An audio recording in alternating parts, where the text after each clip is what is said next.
bacaan umat beriman menjadi pelajaran meraih kemajuan. Al-Quran kebenaran, petunjuk dari Tuhan, menjadi tuntunan meraih kesuksesan.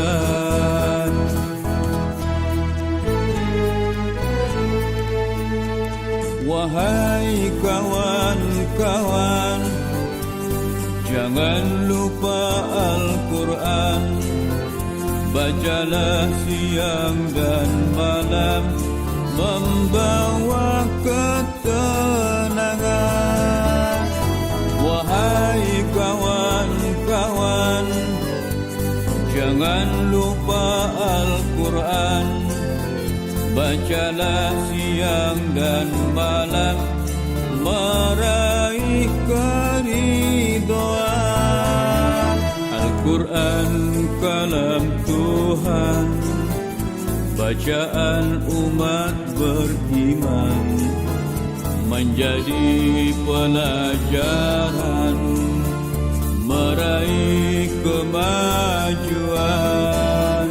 Al-Quran kebenaran, petunjuk dari Tuhan, menjadi tuntunan meraih kesuksesan. Allahumma arhamna bil Quran, Allahumma arhamna bil Quran.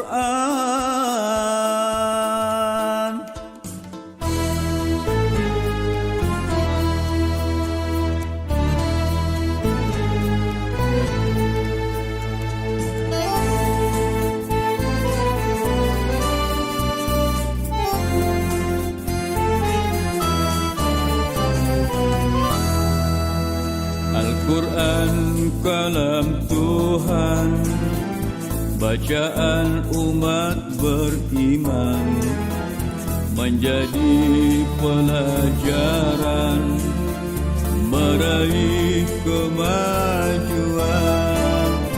Al-Quran kebenaran, petunjuk dari Tuhan, menjadi tuntunan meraih kesuksesan.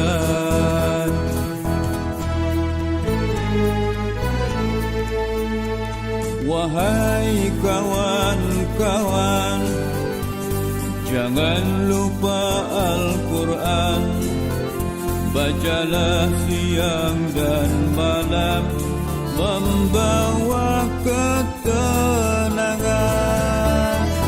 Wahai kawan-kawan, jangan lupa Al-Quran, bacalah siang dan malam, meraih keridhaan. Al-Quran kalam Tuhan, Al-Quran kebenaran.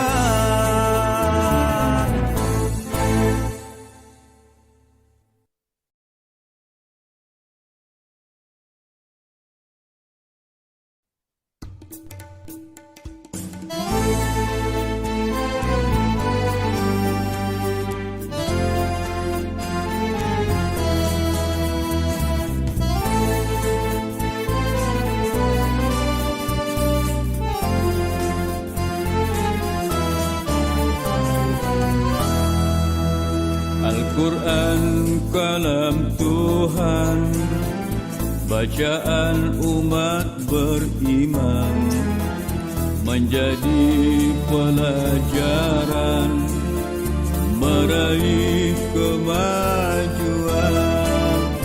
Al-Quran kebenaran, petunjuk dari Tuhan, menjadi tuntunan meraih kesuksesan.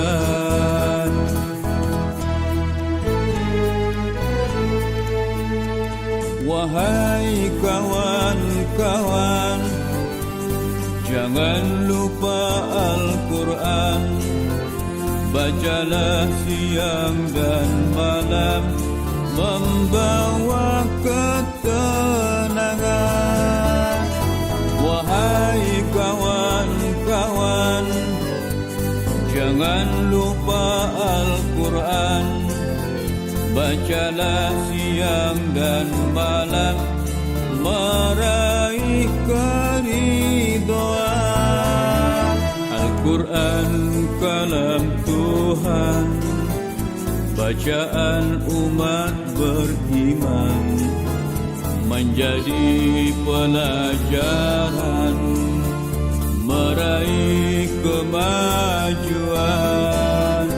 Al-Quran kebenaran, petunjuk dari Tuhan, menjadi tuntunan, meraih kesuksesan. Allahumma arhamna bil Quran,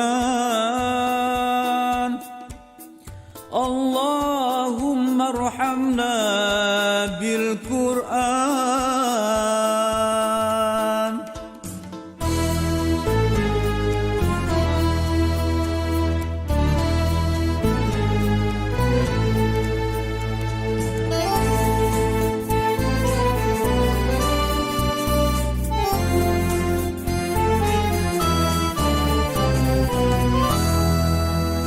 Al-Quran kalam Tuhan, bacaan umat beriman, menjadi pelajaran, meraih kemajuan.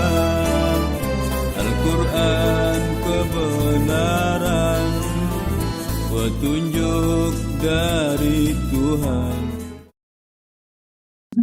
Ya, Ibu.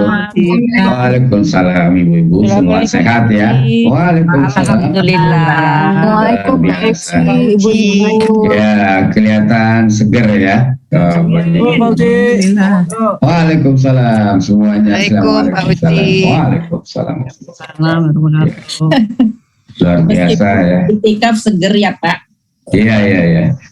Dan yang berbahagia pagi ini kita membahas seputar kita, yaitu masalah akidah.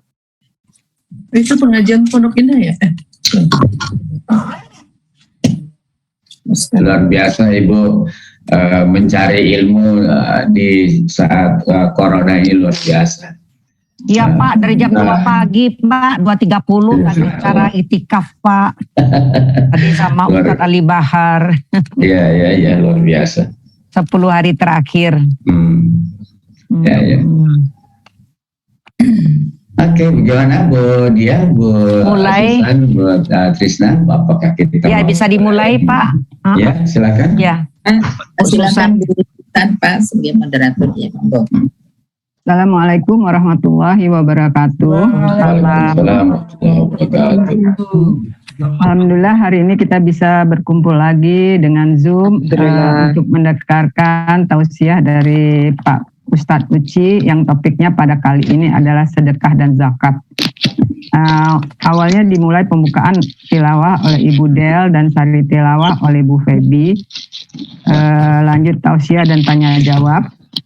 Lalu ditutup oleh doa oleh Bu Jumiah. Baiklah kita mulai saja untuk acara hari ini. Assalamualaikum ala Rasulillah wa ala alihi wa sahbihi ajma'in amma ba'd. Silakan Pak Uci dimulai. Baik. Ibu-ibu dan bapak dan ibu sekalian yang saya hormati, mari kita awali membaca surat Al-Fatihah. A'udzubillahi minasyaitonirrajim. Bismillahirrahmanirrahim. Alhamdulillahi rabbil alamin. Ar-Rahmanir Rahim. Maliki yaumiddin. Iyyaka na'budu wa iyyaka nasta'in. Ihdinas siratal mustaqim. Siratal ladzina an'amta 'alaihim ghairil maghdubi 'alaihim waladdallin. Amin. Allahumma inna nas'aluka 'ilman nafi'a wa rizqan thayyiban wa 'amalan mutaqabbala. Allahumma iftah lana hikmataka wa ansur 'alaina rahmataka min khazaini rahmatika ya arhamar rahimin. Ya Allah, tambahkanlah ilmu, terimalah ibadah kami, tambahkanlah rezeki, dan ampuni segala kesalahan kami. Rabbana atina fid dunya hasanah wa fil akhirati hasanah wa qina adzabannar. Walhamdulillahirabbil alamin. Silakan Bu. Langsung masuk ke tausiah saja Pak Uci, silakan. Yang tadi yang baca Quran tadi ada. Oh iya ya, pembukaan tilawah Budel Kastriza. Maaf, silakan Budel. Makasih Bu Susan. Assalamualaikum warahmatullahi wabarakatuh. Waalaikumsalam warahmatullahi wabarakatuh. A'udzu billahi minasy syaithanir rajim. Bismillahirrahmanirrahim. Wa ibadur rahmanil ladzina yamshuna 'alal ardi hauna wa idza khatabahumul jahiluna qalu salama.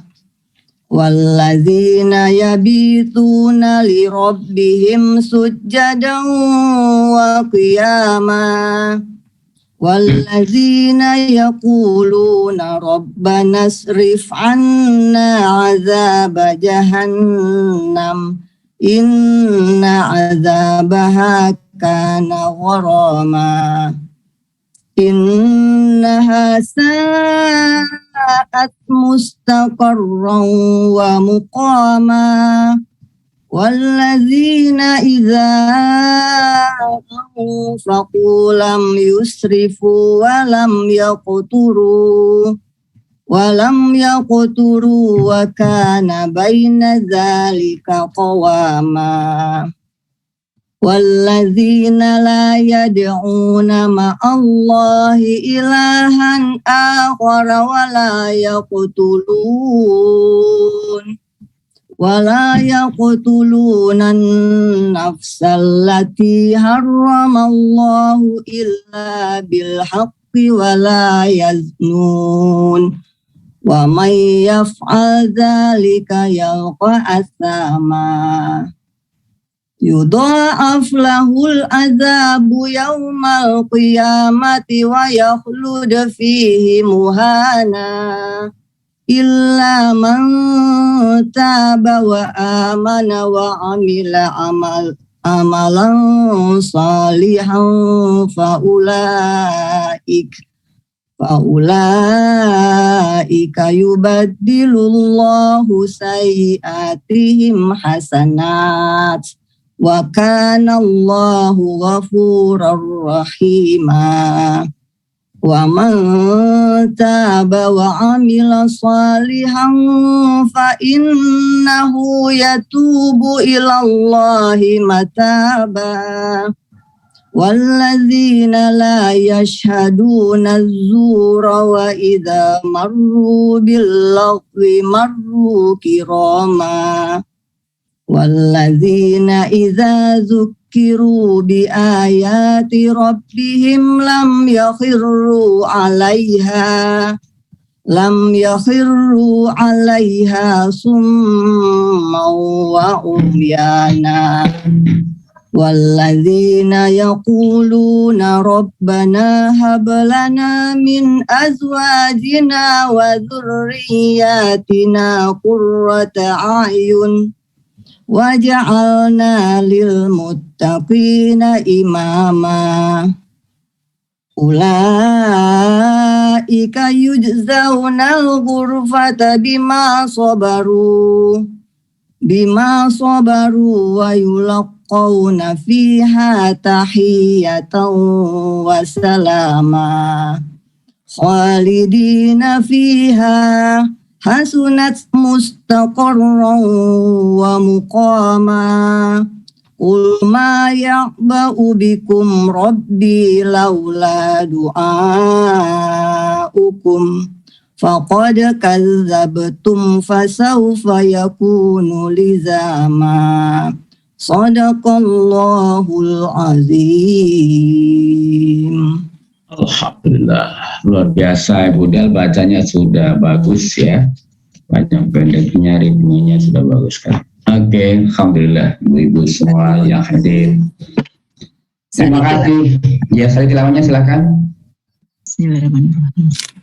Aku berlindung kepada Allah dari godaan syaitan yang terkutuk dengan menyebut nama Allah yang Maha Pengasih, Maha Penyayang. Adapun hamba-hamba Tuhan yang Maha Pengasih itu adalah orang-orang yang berjalan di bumi dengan rendah hati. Dan apabila orang-orang bodoh menyapa mereka dengan kata-kata yang menghina, mereka mengucapkan salam. Dan orang-orang yang menghabiskan waktu malam untuk beribadah kepada Tuhan mereka dengan bersujud dan berdiri. Dan orang-orang yang berkata, "Ya Tuhan kami, jauhkanlah azab jahanam dari kami, karena sesungguhnya azabnya itu membuat kebinasaan yang kekal. Sungguh, jahanam itu seburuk-buruk tempat menetap dan tempat kediaman. Dan termasuk hamba-hamba Tuhan yang Maha Pengasih, orang-orang yang apabila menginfakkan harta mereka tidak berlebihan dan tidak pula kikir di antara keduanya secara wajar. Dan orang-orang yang tidak mempersekutukan Allah dengan sembahan lain dan tidak membunuh orang yang diharamkan Allah kecuali dengan alasan yang benar dan tidak berzina. Dan barang siapa melakukan demikian itu, niscaya dia mendapat hukuman yang berat, yakni akan dilipat gandakan azab untuknya pada hari kiamat. Dan dia akan kekal dalam azab itu dalam keadaan terhina. Kecuali orang-orang yang bertobat dan beriman dan mengerjakan kebajikan, maka kejahatan mereka diganti Allah dengan kebaikan. Allah Maha Pengampun, Maha Penyayang. Dan barang siapa bertobat dan mengerjakan kebajikan, maka sesungguhnya dia bertobat kepada Allah dengan tobat yang sebenar-benarnya. Dan orang-orang yang tidak memberikan kesaksian palsu, dan apabila mereka bertemu dengan orang-orang yang mengerjakan perbuatan-perbuatan yang tidak berfaedah, mereka berlalu dengan menjaga kehormatan dirinya. Dan orang-orang yang apabila diberi peringatan dengan ayat-ayat Tuhan mereka, mereka tidak bersikap sebagai orang-orang yang tuli dan buta. Dan orang-orang yang berkata, "Ya Tuhan kami, anugerahkanlah kepada kami, pasangan kami, dan keturunan kami sebagai penyenang hati kami. Dan jadikanlah kami pemimpin bagi orang-orang yang bertakwa. Mereka itu akan diberi balasan dengan tempat yang tinggi dalam surga dan kesabaran mereka. Dan di sana mereka akan disambut dengan penghormatan dan salam. Mereka kekal di dalamnya. Surga itu sebaik-baik tempat menetap dan tempat kediaman. Katakanlah Muhammad kepada orang-orang musyrik, Tuhanku tidak akan mengindahkan kamu kalau tidak karena ibadahmu, tetapi bagaimana kamu beribadah kepadanya. Padahal sungguh kamu telah mendustakannya. Karena itu kelak azab pasti menimpamu. Maha benar Allah dengan segala firman-Nya. Alhamdulillah. Tadi membacakan syarat tilawahnya, terjemahannya bagus sekali ya. Alhamdulillah. Jadi ibu-ibu yang saya hormati, alhamdulillah pagi ini kita ketemu lagi untuk sharing tentang infak, tentang zakat ya, tentang harta, infak dan zakat. Diawali tadi sudah oleh Ibu Del dengan membaca surat Al-Furqan dari ayat 63 sampai 77, lalu sari tilawahnya oleh Ibu Pepi. Tadi ayat tadi membicarakan tentang sifat hamba Allah yang mulia ya. Hamba Allah itu tadi disebutkan ada sekitar 14 kriteria ya, ada 14 poin. Pertama, hamba Allah itu dia yang syuna alal ardi hauna. Kalau berjalan di muka bumi itu dia tidak sombong ya, dia rendah hati ya. Rendah hati ini luar biasa. Jadi pertama itu akhlak yang disebutkan oleh Allah. Yang kedua, kalau dia ngomong dengan orang, walaupun orang itu kelihatan bodoh sekali, jahilun wa idza khatabahul jahilun, ngobrol dan di depannya itu kelihatan sekali bodoh orang itu, tapi dia perkataannya selalu menyenangkan, selalu mengandung perkataan yang menyelamatkan. Jadi tidak ngenyek begitu, tidak menganggap orang lain itu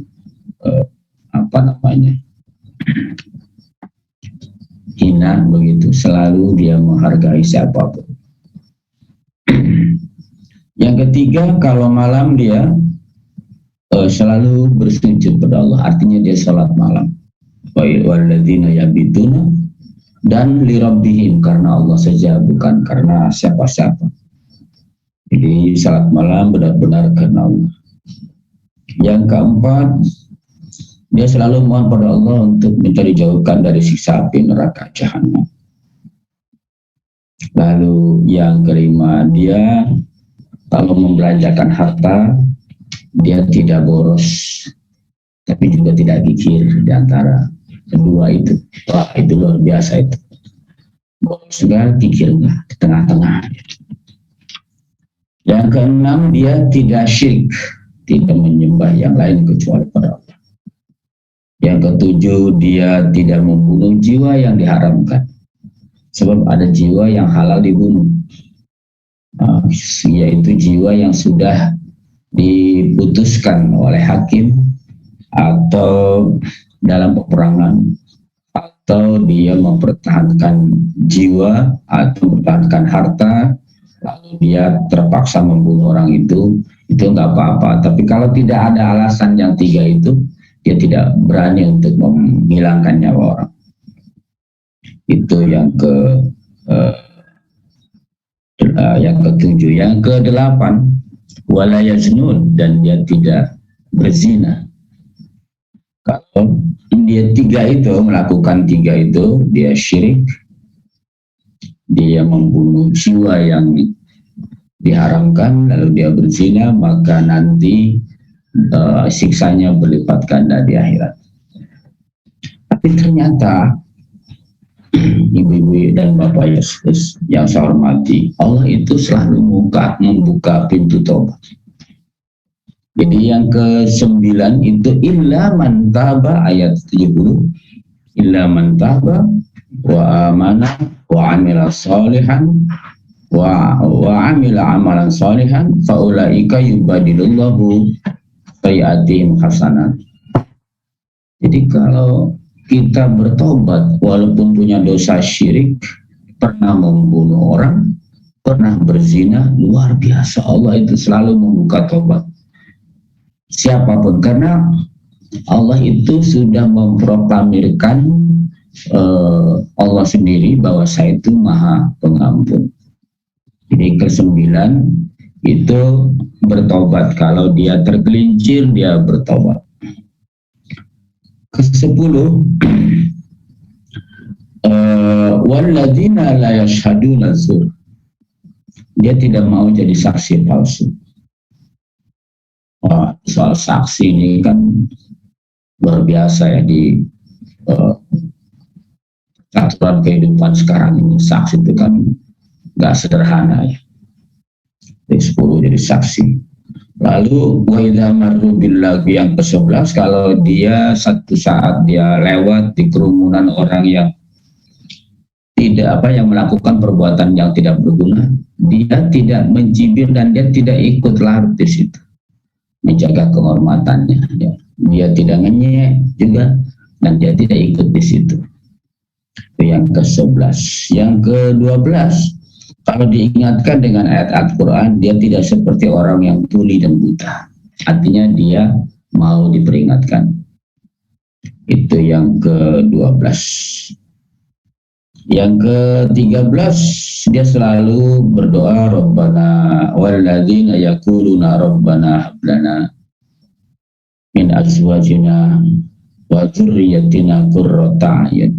Jadi yang ke-13, dia selalu khawatir dengan melakukan, selalu berdoa, ya Allah jadikan keluarga saya keluarga yang baik, keluarga yang baik dengan pasangan saya, keturunan saya. Dan yang ke-14, waja'alna lil muttaqina imama, dia selalu mohon kepada Allah, ya Allah jadikanlah saya contoh yang baik bagi orang-orang baik. Contoh yang baik bagi orang-orang baik. Waja'alna lil muttaqin.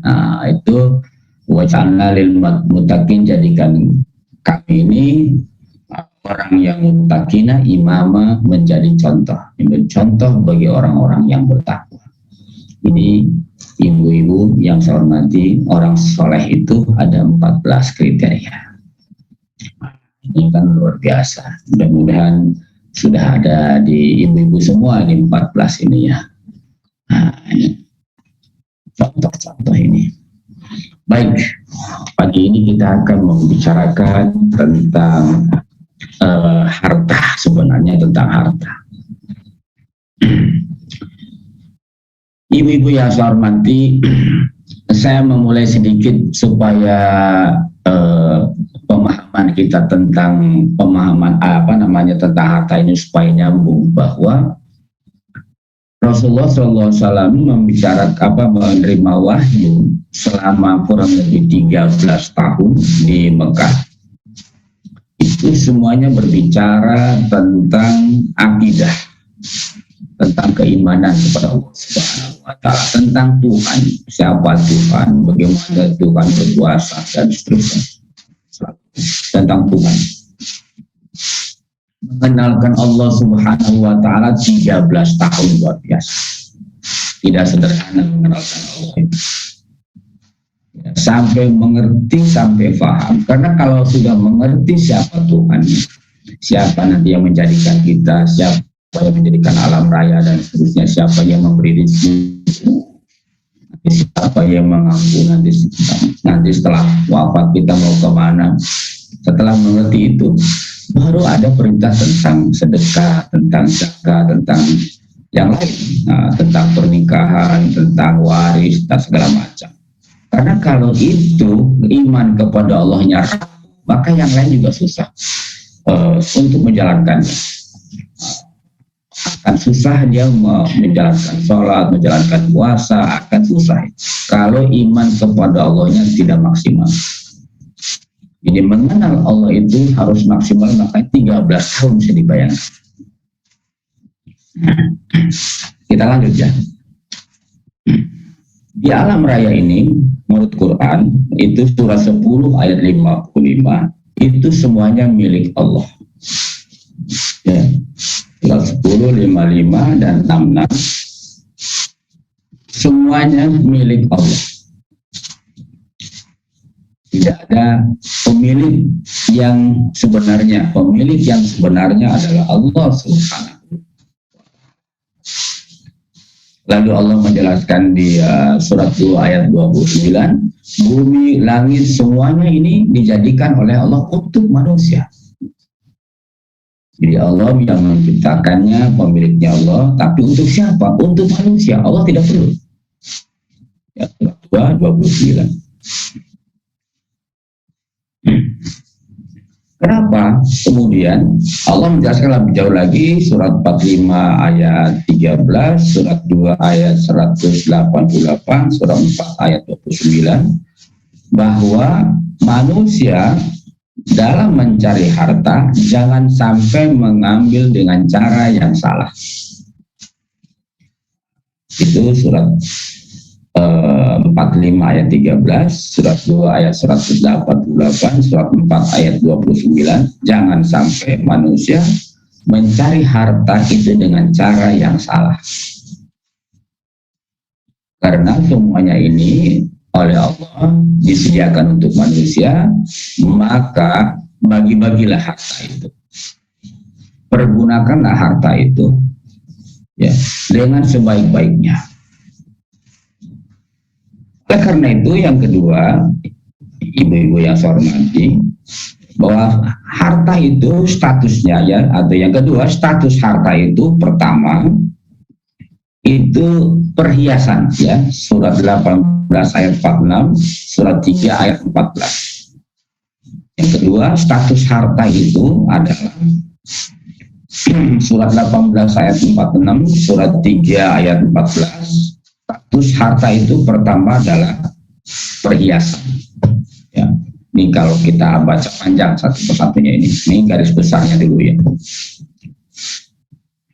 Harta itu kedudukannya adalah dia sebagai perhiasan. Yang kedua, status harta itu adalah titipan. Ya, masih status. Recording in progress. Ya. Yang kedua, bahwa status harta itu adalah titipan Allah Subhanahu wa ta'ala. Ini dititipkan kepada hamba-hambanya. Yang ketiga, status harta itu bisa jadi adalah ujian. Ya. Ujian keimanan, diuji kita dengan harta. Pada itu kita banyak ujian-ujian, itu antara lain adalah ujian dengan harta. Ya, kebaikan, keburukan itu ujian. Kita diuji dengan harta itu. Di harta bisa jadi ujian. Kalau kita tidak pandai-pandai, kita bisa terjerumus itu dengan banyak harta. Tapi bisa juga orang dengan harta bisa mendapatkan surga, bahkan nanti kita akan lihat di surat yang lain apa itu bisa menyelamatkan dari siksa api neraka. Kemudian yang keempat, status harta itu adalah sebagai bekal ibadah.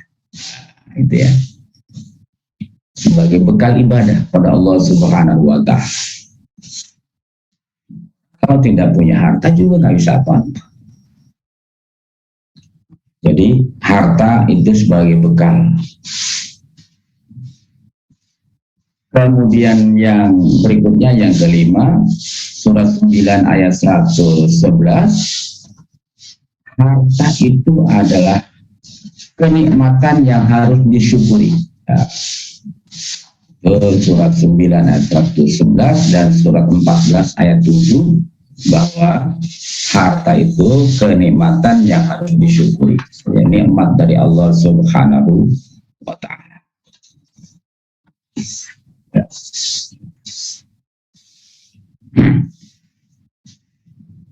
Kalau orang tidak punya harta, nggak bisa apa-apa juga.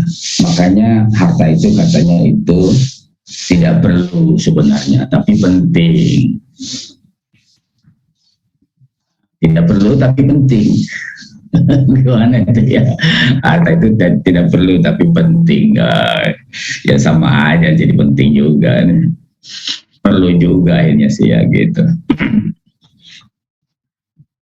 Ibu-ibu yang saya hormati, ini kita harus memahami di sini dulu, baru nanti bicara soal pembagian dan lain-lain, bagaimana cara bersedekah dan lain-lain.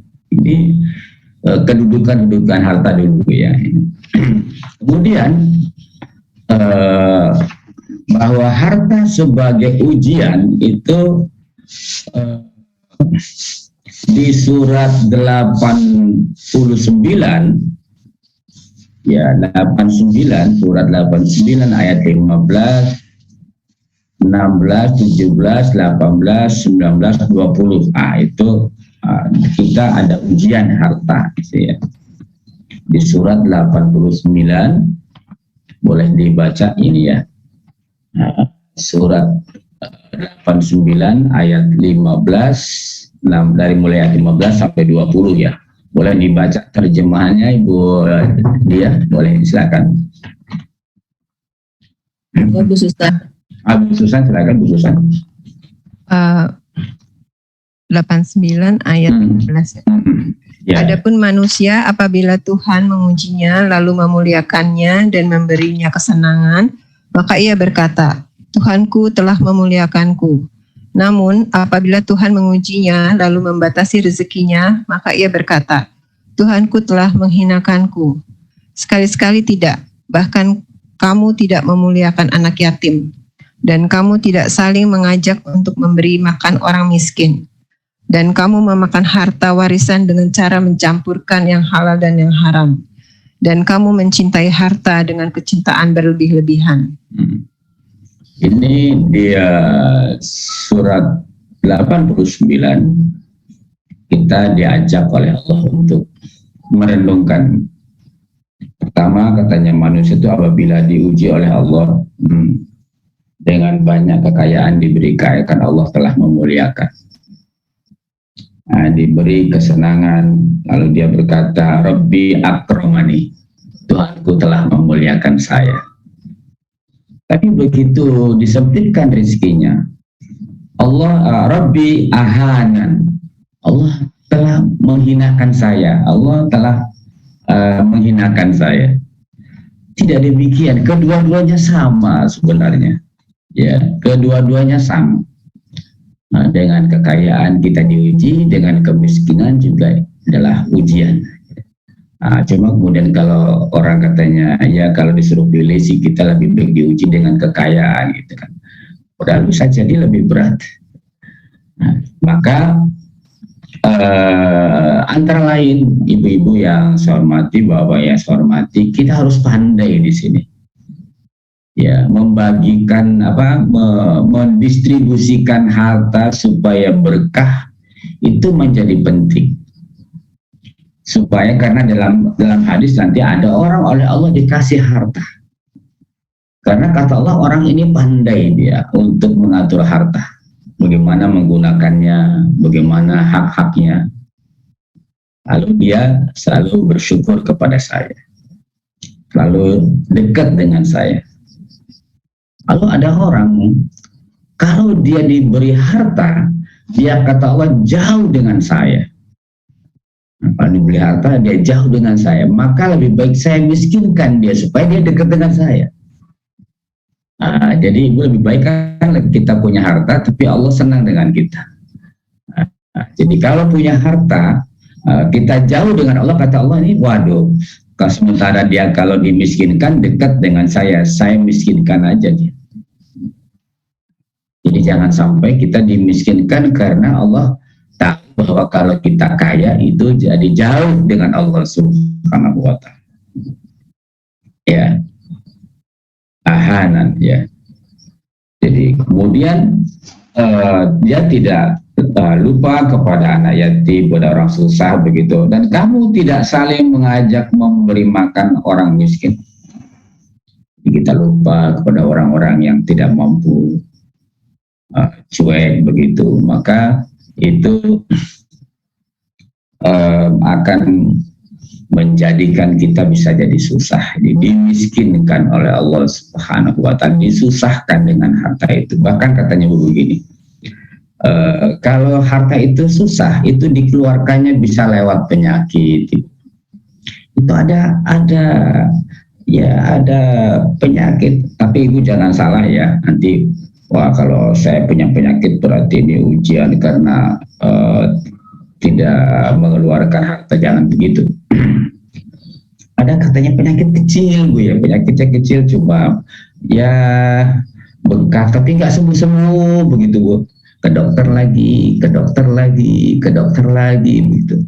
Bisa jadi itu karena kesalahan kita makan, bisa jadi karena, jadi jangan cepat juga menuduh bahwa ini ujian dari Allah. Nah, jadi karena apa? Karena antara penyakit dengan tidak mengeluarkan harta bisa saja itu tidak ada hubungannya, atau bisa saja ada hubungannya. Nah, ya kalau mengeluarkan harta ya mengeluarkan saja, jangan nunggu sakit umpamanya begitu. Kemudian watakuluna turofa akalam, dan kamu makan harta pusaka dengan cara mencampur adukan yang halal dengan yang batil. Bisa jadi ada harta yang halal, ada harta dengan cara yang tidak baik kita dapat, lalu kita campurkan dengan yang halal, yang haram kita campur-campurkan. Itu karena kita terlalu amat mencintai harta, dan kamu mencintai harta benda dengan kecintaan yang malah hubban jamma. Membabi buta, ya, membabi buta soal kecintaan kita pada harta. Padahal harta itu tadi di sebelum-sebelumnya adalah sebagai titipan ya.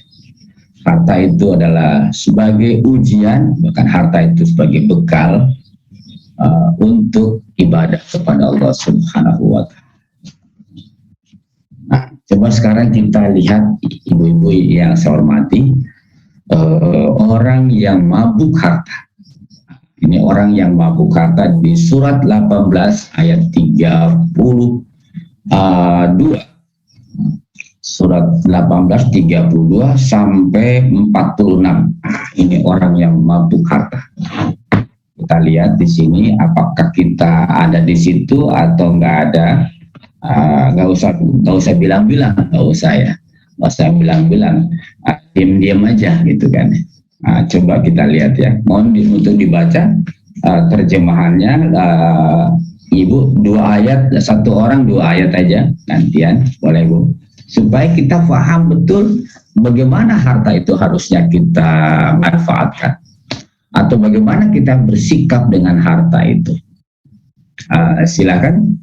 2 ayat, satu orang ya. 32 ya Pak ya mulainya. Silakan. Berikan kepada mereka sebuah perumpamaan dengan 2 orang laki-laki. Kami beri orang kafir 2 buah kebun anggur, dan kami kelilingi kedua kebun itu dengan pohon-pohon kurma. Di antara kedua kebun itu kami buatkan ladang. Kedua kebun itu menghasilkan buah dan tidak berkurang buahnya sedikit pun. Di antara kedua kebun itu kami alirkan sungai. Ya, berikutnya. Susan mungkin. Dan dia memiliki kekayaan besar, maka dia berkata kepada kawannya yang beriman ketika bercakap-cakap dengan dia, hartaku lebih banyak daripada hartamu, dan pengikutku lebih kuat. Dan dia memasuki kebunnya dengan sikap merugikan dirinya sendiri karena angkuh dan kafir. Dia berkata, aku kira kebun ini tidak akan binasa selama-lamanya. Silakan 3637 Ibu.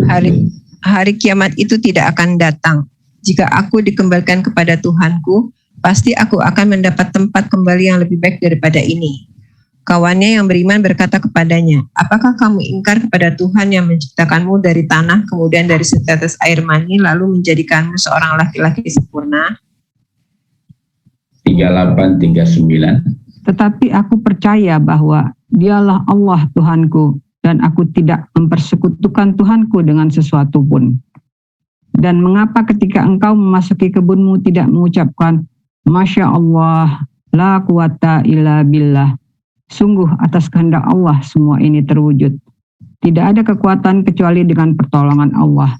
Sekalipun engkau anggap harta dan keturunanku lebih sedikit daripadamu. Ya, 4041. Mudah-mudahan Tuhanku akan memberikan kebun yang lebih baik daripada kebunmu ini kepadaku. Allah juga mengirimkan petir dari langit ke kebunmu sehingga kebun itu menjadi tanah yang licin. Atau airnya menjadi surut ke dalam tanah sehingga kamu tidak akan dapat menemukannya lagi. Ya, silakan berikutnya. Dan harta kekayaannya dibinasakan, lalu dia membolak-balikkan kedua telapak tangannya tanda menyesal terhadap apa yang telah dia belanjakan untuk itu. Sedang pohon anggur roboh bersama penyangganya. Lalu dia berkata, betapa sekiranya dahulu aku tidak menyekutukan Tuhanku dengan sesuatu pun.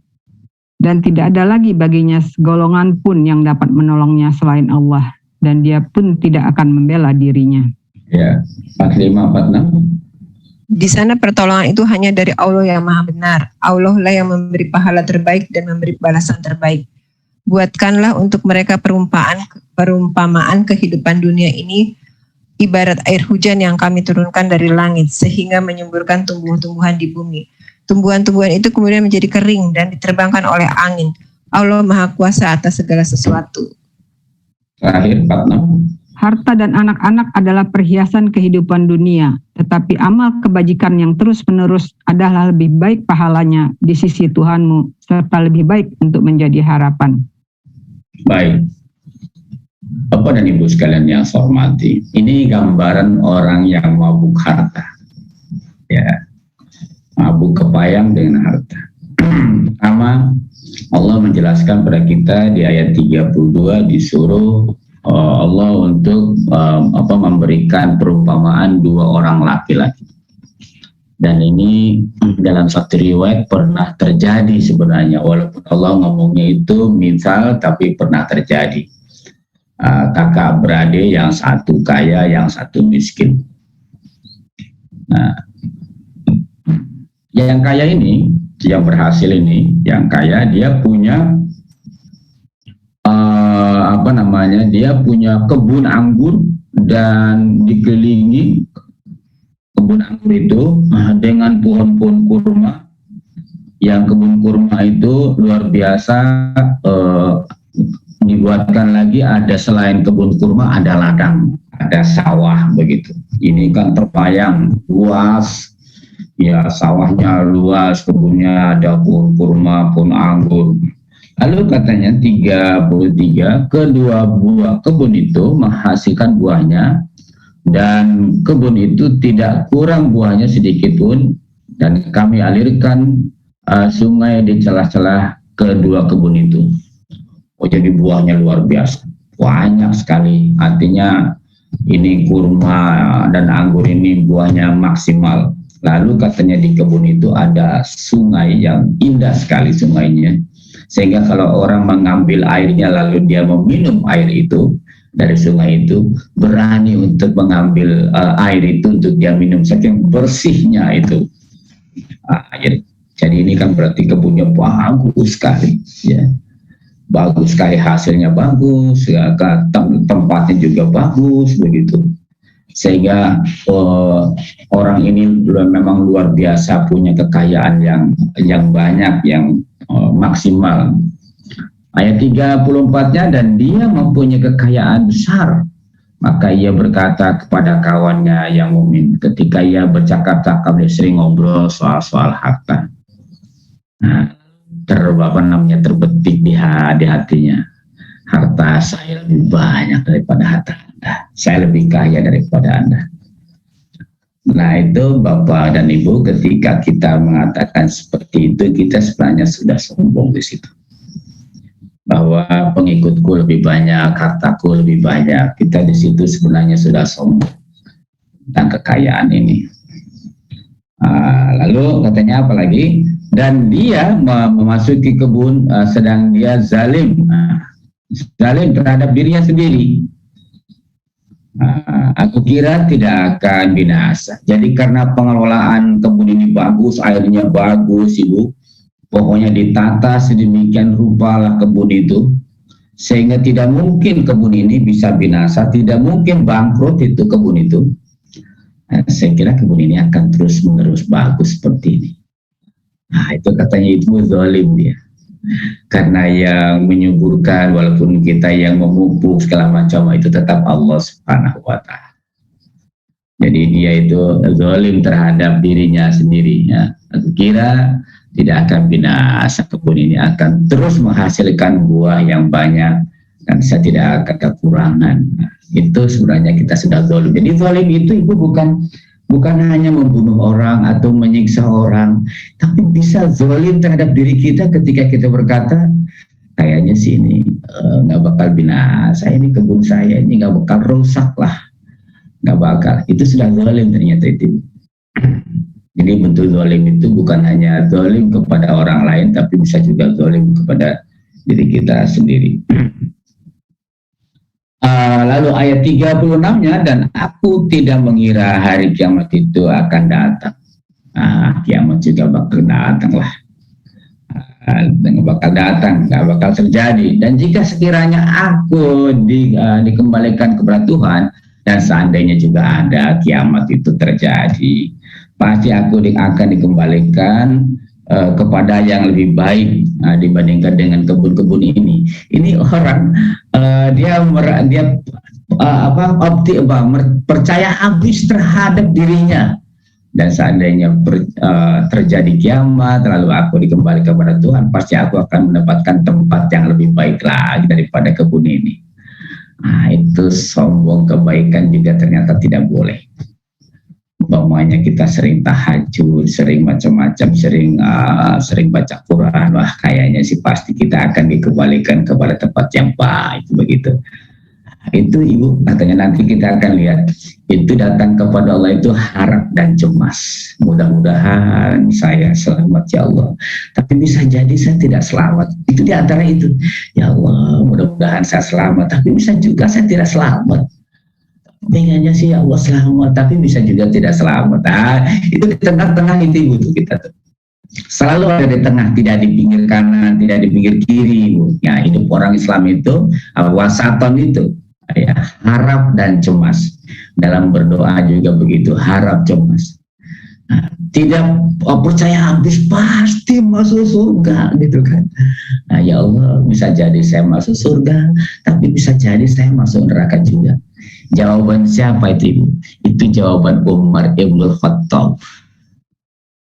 Itu Umar begitu Ibu. Wah, kenapa? Karena dia paham tentang Quran itu, Umar itu.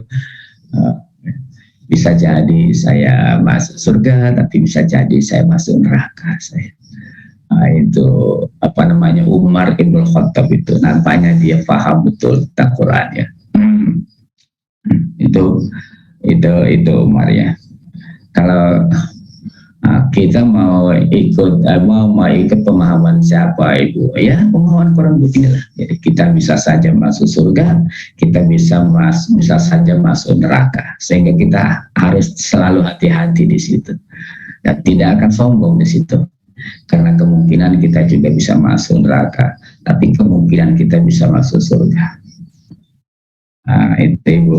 Jadi insya Allah ini gaya hidupnya akan semakin semakin anggun. Itu. Jadi kita tidak pokoknya kita pasti masuk surga lah, masa iya sih begitu. Udah begitu dia. Bisa kita masuk surga, bisa kita masuk neraka. Oke. Tapi kalau kita lihat di YouTube di media sosial, wah banyak orang yang kayaknya surga itu miliknya sendiri, punya kunci surga, bahkan kelihatan sekali ya, itu ada orang yang kelihatan punya kunci surga gitu kan. Padahal kalau di Quran bisa saja kita masuk surga, bisa saja kita masuk neraka, sehingga kita selalu hati-hati. Lalu ayat berikutnya, ayat 37, kawannya yang mukmin berkata kepadanya, sedang bercakap-cakap, apakah kamu kafir kepada Tuhan? Nah, ini kawannya yang beriman mengingatkan saudaranya yang beriman, yang sadar, apa kamu tidak sadar? Dulu khalaqaka min turab, kamu tuh diciptakan tuh dari tanah loh. Khalaqaka min turab, summa min nutfah. Nah, tapi keturunannya itu selalu kalau Allah itu menyebutkan min turab pasti kepada manusia pertama dari tanah.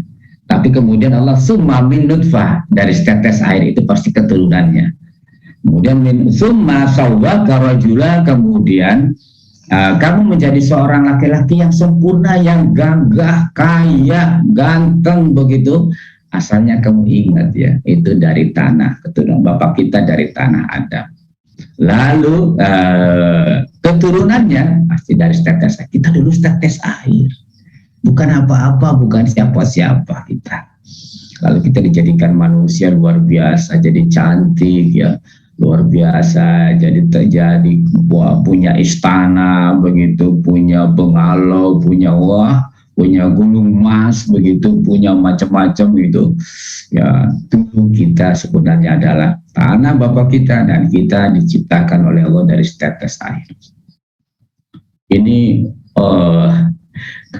jadi kayak gini Bu ya, kan ada orang dari kampung begitu kan ya, dia di kampung dulu jadi orang susah sekali, lalu dia datang ke kota, dia sekolah terus, sekolah, jadi orang pintar, jadi orang kaya terus. Dia lupa itu ke orang kampungnya, tidak pernah menyapa orang kampungnya, tidak pernah mau bergaul dengan orang kampung. Terus orang kampung bilang, lu tuh siapa sih dulunya? Kayak gitu kira-kira ayat ini. Lu tuh siapa sih dulunya? Dulu kan kamu tuh orang sini, orang kampung sini, kamu miskin dulu, tidak punya apa-apa, kok sekarang sombong sekali kamu. Kira-kira ayat ini kalau dibahasakan orang kampung saya begitulah kira-kira itu. Oke. Saya nggak mau ya lihat ibu-ibu agak cemberut begitu ketika saya ngomong begini ya. Ibu kayaknya tegang gitu ya. Biasa aja ibu ya. Oke. Ayat ini luar biasa ibu, karena ini luar biasa ini Bu Malia tadi kelihatannya cemberut begitu ya, kayak aku kenceng mukanya itu ya. Bu Glorida kayaknya kenceng tadi ya. Assalamualaikum Pak. Waalaikumsalam Ibu. Tadi kata Pak Uci kan ini nggak ngomongin siapa dan nggak usah ngaku. Nah ini agak ngaku gitu Pak. Karena kita nggak ngomongin siapa Ibu, enggak, ini ngomong Quran aja gitu ya. Lalu di sini ada kata Bu lakinna, itu lakin ana, makanya di sini nanya nggak boleh dibaca panjang, ayat 38. Lakinna huwallah, tidak boleh lakinna huwallah walaupun ada alifnya, karena asalnya lakin ana. Ya, asalnya lakin ana, ananya itu anak saya, itu tidak boleh dibaca panjang. Lakinna huwallahu rabbi wala usyriku bi rabbi ahada. Itu nanya nggak boleh dibaca panjang karena anaknya itu anak saya. Lakinna, akan tetapi saya ya percaya, huwa dia Allahu Allah Rabbi Tuhan saya, wala usyriku, dan saya tidak syirik bi Rabbi terhadap Tuhan saya kepada apapun, sesuatu apapun. Jadi kawannya yang beriman mengatakan lakinna huwallahu Rabbi wala usyriku bi Rabbi ahad. Ya. Oke, ibu-ibu ya. Halo ibu-ibu, masih ada atau nggak ada yang nggak kelihatan? Soalnya sama saya ini hadir ya ibu-ibu ya. Hadir ya. Ada Pak, ditunggu Hadir. Pak. Oke, oke ya. Oke, kita lanjut ya.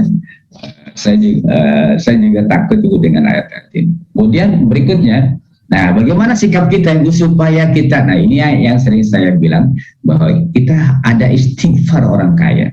Ayat 39. Dan mengapa kamu tidak mengucapkan tatkala kamu masuki kebunmu, Masya Allah la quwata illa billah.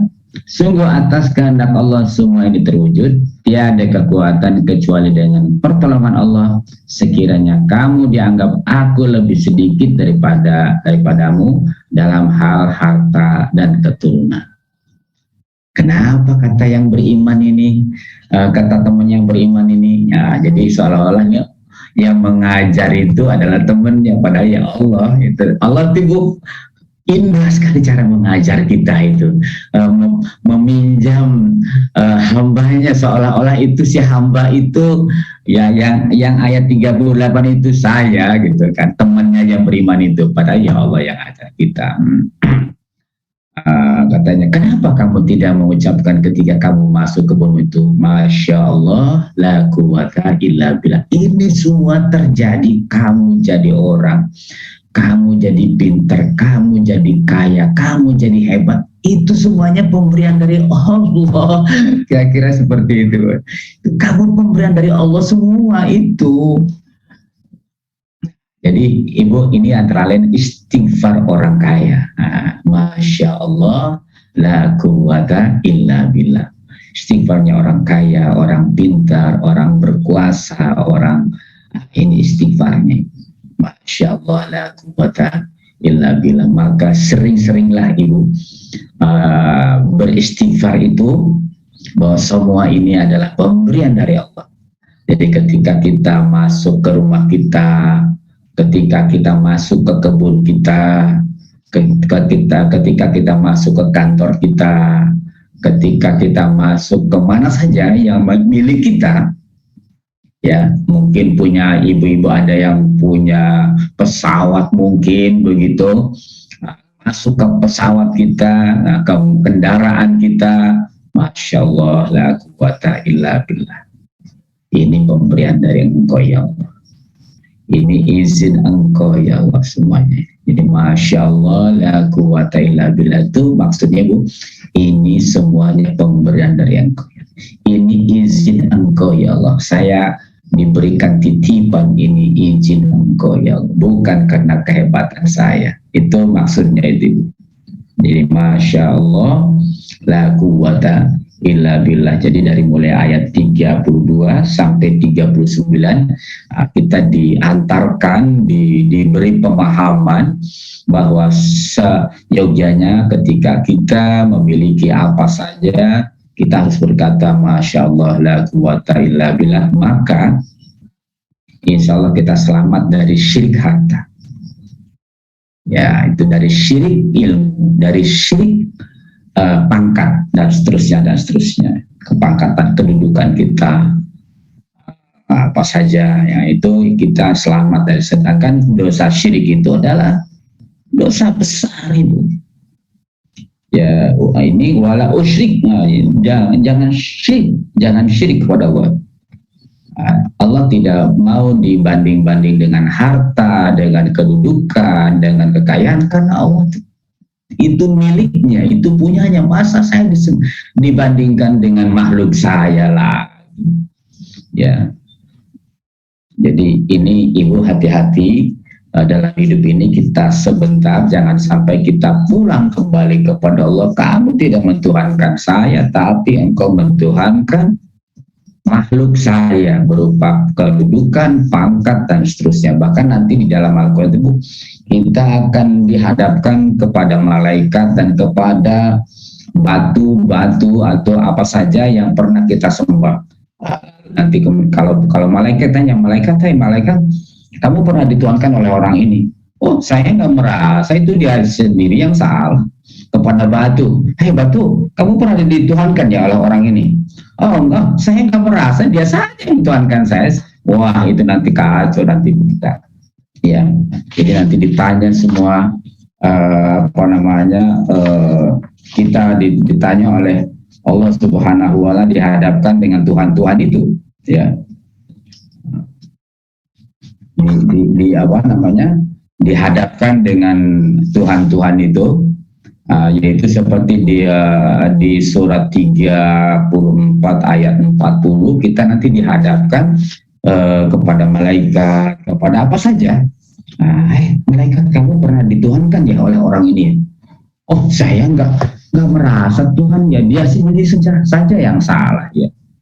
Itu di surat 34 nanti ibu ditanya oleh Allah, ditanya bahwa ya kamu pernah dituhankan ya oleh orang ini, kata Allah kepada si batu atau malaikat begitu. Oh, saya nggak merasa Tuhan.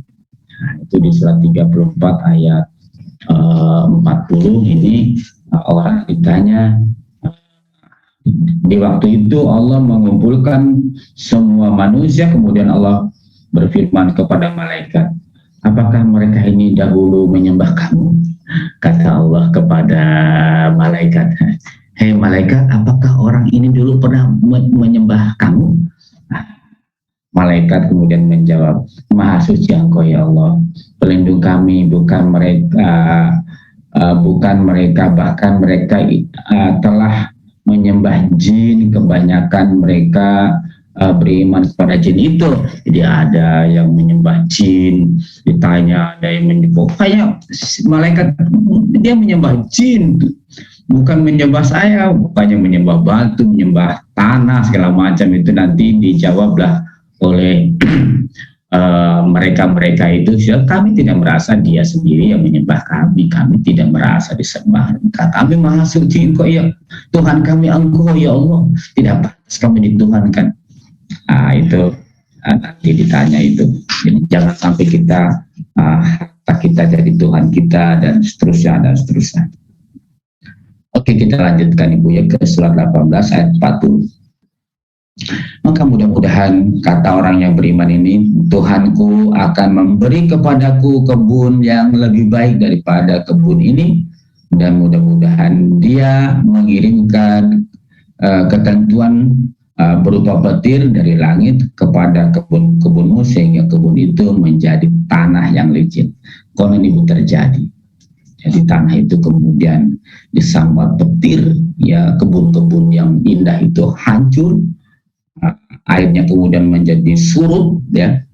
Air yang tadinya bening indah itu disuruh oleh Allah air tanah telan itu air itu. Jadi konten sungai yang tadinya bening itu menjadi kering, tidak ada air lagi di kebun itu.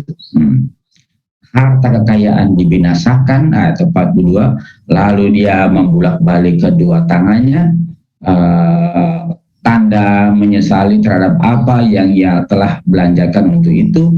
Jadi padahal biaya untuk membuat kebun segala macam itu luar biasa besarnya, sedang pohon anggur itu roboh bersama para-paranya, penyangganya. Aduhai, kiranya dulu aku tidak mempersekutukan seorang pun dengan Tuhanku.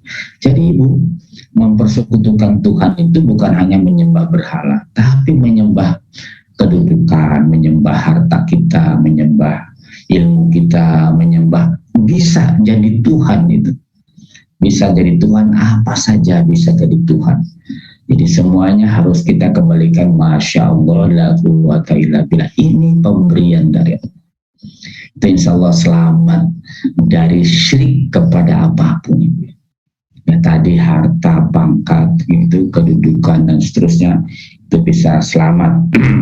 Dan tidak ada bagi dia segolongan yang akan menolongnya selain Allah, dan sekali-kali ia tidak dapat membela dirinya. Kalau sudah hancur itu, tidak ada yang bisa membela kita kecuali Allah Subhanahu wa Ta'ala yang membela kita lagi. Lalu di sana pertolongan itu hanya dari Allah, dan dia adalah sebaik-baik pemberi pahala dan sebaik-baik pemberi balasan. Itu hanya Allah Subhanahu wa Ta'ala.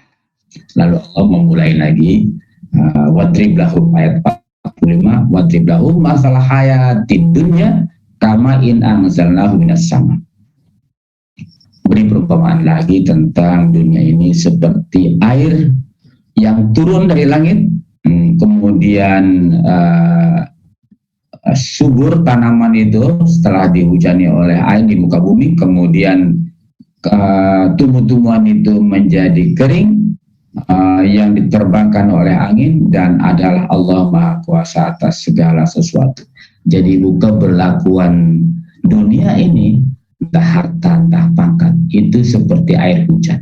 Satu saat ini dia hilang, seperti air hujan ditelan bumi, begitu hilang begitu saja tanpa bekas lagi, seolah-olah tidak pernah terjadi apa yang pernah terjadi dulunya. Di situ ada pun anggur, ada air yang bening, begitu ada tanam-tanaman kurma dan lain-lain yang indah, seperti tidak pernah ada kalau sudah Allah mau mengambil kekayaan itu, karena pada dasarnya semuanya pemberian dari Allah. Saya yang menumbuhkan, saya yang memberi buah, saya yang menghasilkan banyak dan seterusnya, itu sebenarnya pemberian dari Allah Subhanahu wa Ta'ala. Lalu Allah tutup di ayat 46-nya, al-malu wal banuna zinatul hayatid dunya. Harta, keturunan, itu semuanya perhiasan dunia. Yang kekal wal baqiyat, yang kekal as-solihatu, itu hanya perbuatan-perbuatan yang saleh, amal-amal soleh, itu yang kekal, yang lain tidak ada kekal. Khairun inda rabbika, itu jauh lebih baik di sisi Tuhanmu, sawaban sebagai pahala, sebagai balasan, wa khairun amala, bukan amala, bukan ain tapi alif amala, wa khairun amala, dan sebagus-bagus sebagus-bagus harapan, sebagus-bagus cita-cita. Jadi kalau kita punya cita-cita yang bagus, itu adalah kita punya amal soleh di hadapan Allah Subhanahu wa Ta'ala. Ibu-ibu yang saya hormati, bapak yang saya hormati, itu pengantar tentang harta. Nanti kita akan lanjutkan dengan apa itu sedekah, apa itu zakat, dan infak, dan hibah, dan seterusnya. Tapi sampai di sini ada yang mau memberikan komentar lebih dahulu, saya persilakan.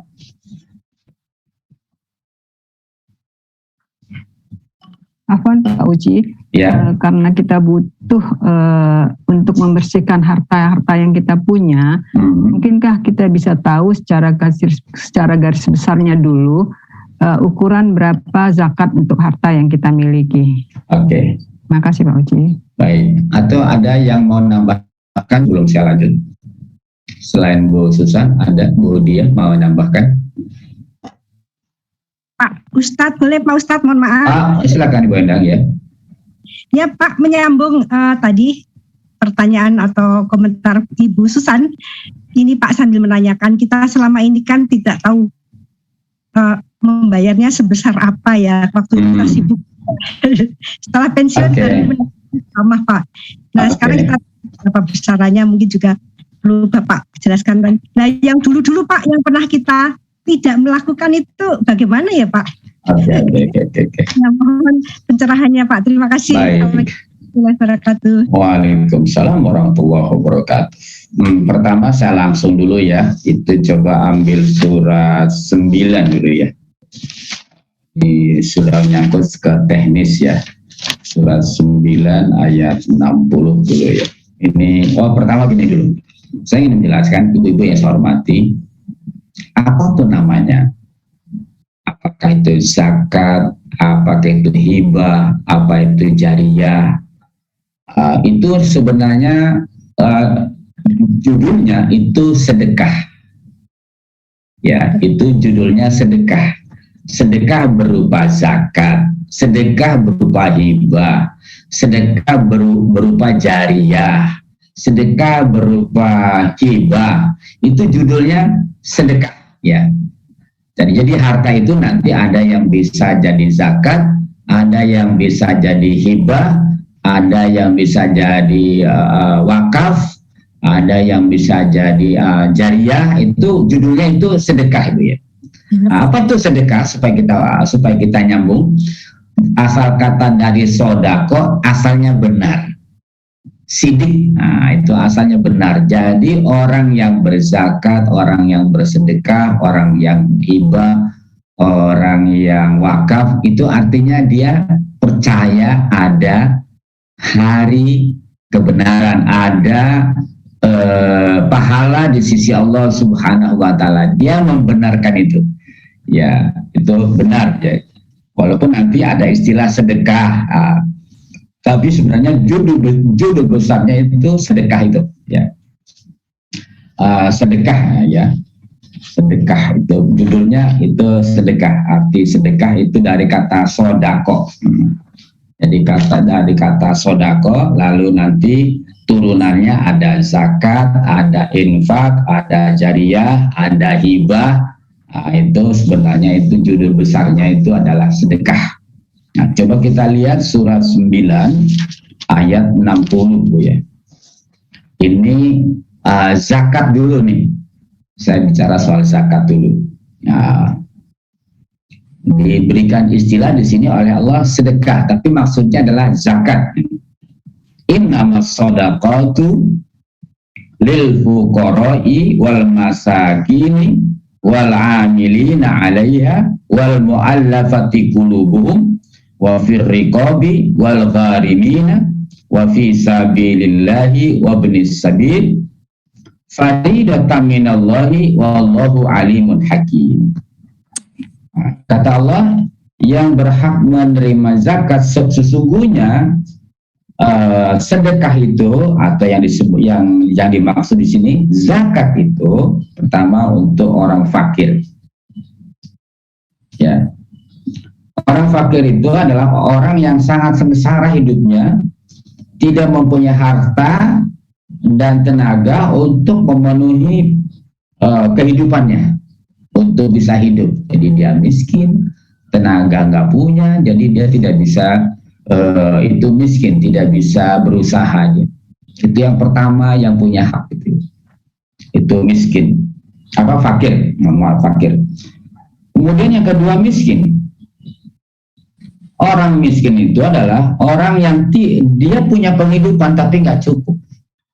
Kemudiannya dia kebutuhannya sebulan dia 2 juta, tapi dia cuma dapat 1 juta setiap bulan, bisa memenuhi dengan uang 1 juta. Nah, itu juga dia berhak juga untuk mendapatkan bantuan dari zakat, ya. Dari zakat, ya, zakat yang dikumpulkan oleh Bajis, ya. Badan ada Bajnas, Badan Amil Zakat Nasional itu. Bajnas. Dia punya hak untuk mendapatkan bantuan juga itu dari lembaga Bajis, ya. Ada lembaga zakat, ya, kayak di DKI itu ada Bajis DKI. Sekarang sudah sudah masuk ke Badan Amil Zakat Nasional, itu Bajis DKI itu. Kemudian yang ketiga adalah pengurus zakat amil wal amilina 'alaiha. Jadi dia sehari-hari memang dia ngurusin zakat, bukan yang temporer, bukan yang kalau Ramadan dia mengurus zakat di masjid, bukan itu. Bukan yang sehari-hari dia memang mengurus zakat, mengumpulkan zakat, itu dia namanya amil. Nah, dia berhak mendapatkan gaji dari uang zakat itu. Ya, amilin. Kemudian yang keempat, wal mu'allafati qulubuhum, yaitu mu'allaf, orang yang tadinya belum Islam kemudian dia masuk Islam, maka dia walaupun bisa jadi dia tidak terlalu miskin begitu, untuk dihibur dia awal-awal dia jadi muslim, dikasih hiburan, ya, dikasih hiburan, apalagi kalau miskin nanti masuk ke nomor 1 atau nomor 2 kalau miskin. Ini enggak, dia lemah. Seperti Rasulullah itu ada orang yang baru masuk Islam, begitu dia mendapatkan bantuan dari Rasul, sehingga orang-orang yang sudah lama masuk Islam dia mengiri. Kata Rasulullah, orang ini lemah imannya, perlu kita berikan hiburan. Islamnya masih lemah imannya, maka dia mendapatkan bantuan dari zakat, amil zakat itu. Kemudian yang kelima, yaitu untuk memerdekakan budak. Jadi ada, kalau dulu ada orang yang yang tertawan dalam sebuah peperangan lalu jadi budak, lalu bisa dibayar supaya dia merdeka. Budak ini biasanya katanya ibu, kalau budak itu memang karena adanya peperangan lalu jadi harta rampasan perang berupa manusia. Itu budak, jadi budak dia. Nah, sekarang apakah masih ada budak itu? Bisa jadi dalam bentuk yang lain. Nah, itu budak. Itu yang kelima yang berhak menerima. Kemudian yang keenam, orang-orang yang berhutang karena untuk kebutuhan hidup. Orang yang berhutang karena untuk kepentingan yang bukan maksiat. Yang bukan utang miliaran dari bisnis dia lalu dia bangkrut, begitu, bukan itu. Jadi dia untuk keperluan hidupnya, dia sampai utang-utang lalu dia sampai dia tidak bisa bayar, itu bisa dibantu. Itu yang ketujuh, pada jalan Allahnya, itu fi sabilillah. Jadi sabilillah yaitu untuk keperluan kehidupan umat Islam, seperti membangun tempat peribadatan, atau untuk keperluan kalau mempertahankan umat Islam supaya jangan tertindas, begitu. Itu bisa diambilkan dari harta zakatnya. Itu fisabilillah itu mencakup juga kepentingan umum seperti mendirikan sekolah, rumah sakit, dan lain-lain yang kalau memang di situ tidak ada tempat pengobatan, itu bisa diambilkan dari uang zakat. Nah, yang kedelapan, orang yang dalam perjalanan yang bukan maksiat, umpamanya dia pergi ke satu tempat lalu dia kehabisan bekal, orang semacam ini, atau orang yang sedang belajar dari kampung begitu lalu datang ke kota tidak punya usaha apa-apa, nah itu dia bisa diambilkan dari uang zakat, ya. Itu ada 8. Nah, berapa itu diambilkan dari harta kita? Itu minimal 2,5% dari harta yang, harta itu, hitungan harta itu ibu ada 2 paling guys persyaratannya. 2 kalau zakat, ya. Zakat itu 1 ada nisab, 2 ada haul, ya. Nisab dan haul. Kalau nisab itu batas minimal. Kalau haul itu waktu temu tahun. Nah, kalau kita bisnis di Januari 91, Januari 92 itu kita keluarkan temu tahun haul. Ya, itu ada 2 paling nggak, itu persyaratan untuk zakat itu ibu ada 2. 1 adalah batas minimal yang namanya nisab. Yang kedua adalah batas minimal itu berapa ya? Para ulama menghitung itu 81 gram emas. Ya, 81 gram emas. Kalau diuangkan tuh berapa? Nah, 2,5% minimal, 2,5% itu keluarkan. Jadi kalau kita punya harta sudah sampai nisab dan tahunnya kita sudah sampai temu tahun, kita wajib mengeluarkan 2,5% minimal. Nisab dan haul itu, ya. Ada ketentuan dalam zakat. Nah, kalau infak sedekah tidak ada ketentuan itu. Kapan saja kita boleh mengeluarkan infak, boleh mengeluarkan sedekah. Nah, nanti di surat 2 surat Al-Baqarah ibu, infak dan sedekah itu ibu lebih tinggi nilainya dibandingkan dengan zakat. Kalau zakat nungguin temu tahun, dan nungguin nisab. Tapi sedekah, infak, tidak nungguin tahun, ya, tidak nungguin batas minimal, tidak nunggu itu, tidak menunggu itu. Itu barangkali Ibu Endang, ya Ibu Susan. Jadi kita jadi memang yang agak apa namanya, ada hitung-hitungannya itu zakat. Nanti zakat ini berkembang. Ada zakat hewan, ada zakat pertanian, ada zakat pertambangan dan seterusnya. Nanti hitungannya ada, jadi ada zakat sekarang, ada zakat profesi seperti profesi lawyer atau dokter atau apa namanya, pokoknya ada profesi. Nanti ini bisa jadi profesi itu banyak sekali, dan itu baru belakangan ya dibahas tentang, ya kira-kira 10 tahun belakangan lah, belum lama ya, tentang zakat profesi itu.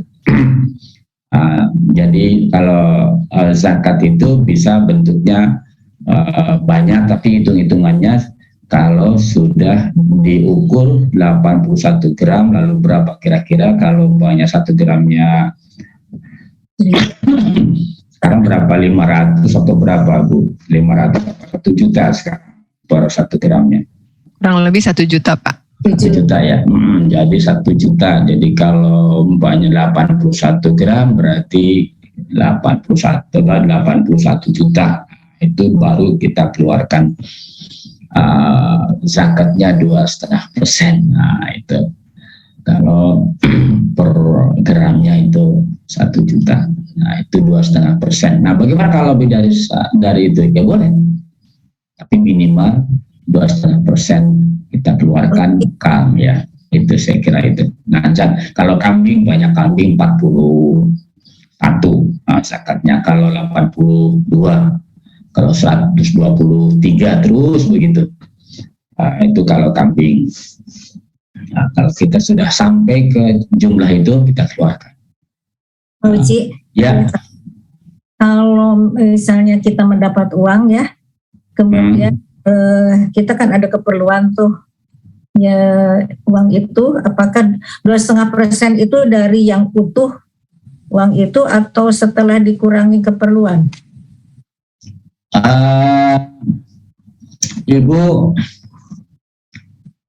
Ibu setiap bulan, pokoknya Ibu setiap tahun itu ada nyisa uang berapa?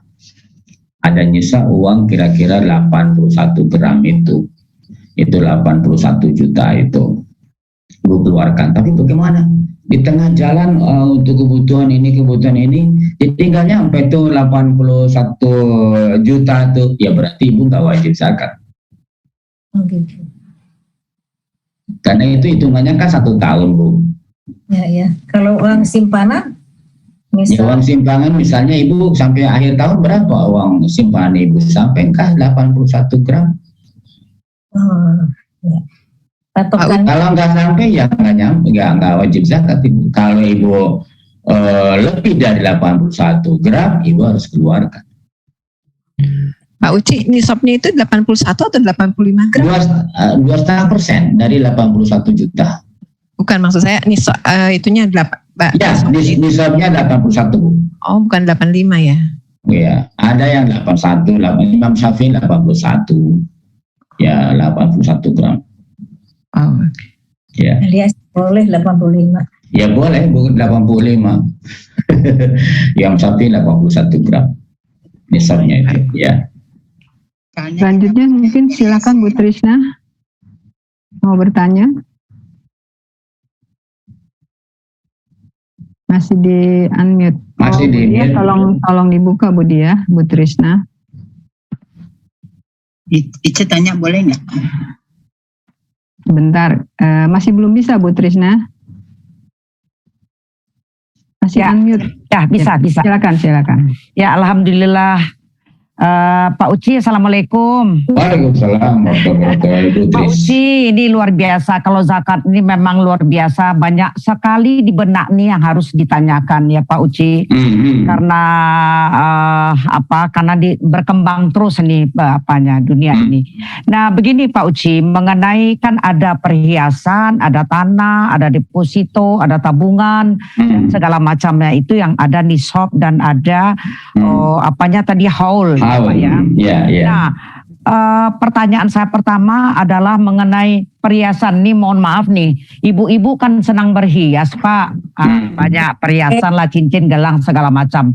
Nah itu bagaimana Pak Uci, 81 gram maksimal kalau dengan perhiasan nih gimana? Mohon maaf Pak, kan banyak sekali ibu-ibu yang punya mungkin lebih dari 81 gram. Nah apakah itu kita setiap tahun, karena barang tuh mungkin alhamdulillah masih ada terus sama kita, masih kita pakai. Karena saya banyak mendengar kalau sebatas perhiasan tidak perlu disakatkan. Apakah jadi bagaimana ketentuan yang sebenarnya Pak? Kalau memang disakatkan, kita hitung seluruh berapa gram dan tiap tahun kita akan keluarkan atau bagaimana? Itu pertanyaan pertama Pak. Ingin bertanya. Kemudian ini mengenai deposito dan tabungan itu juga begitu Pak. Kita keluarkan nanti 2,5% kita hitung, karena kadang-kadang uang itu kan berkembang atau berkurang segala macam. Bagaimana cara menghitungnya Pak?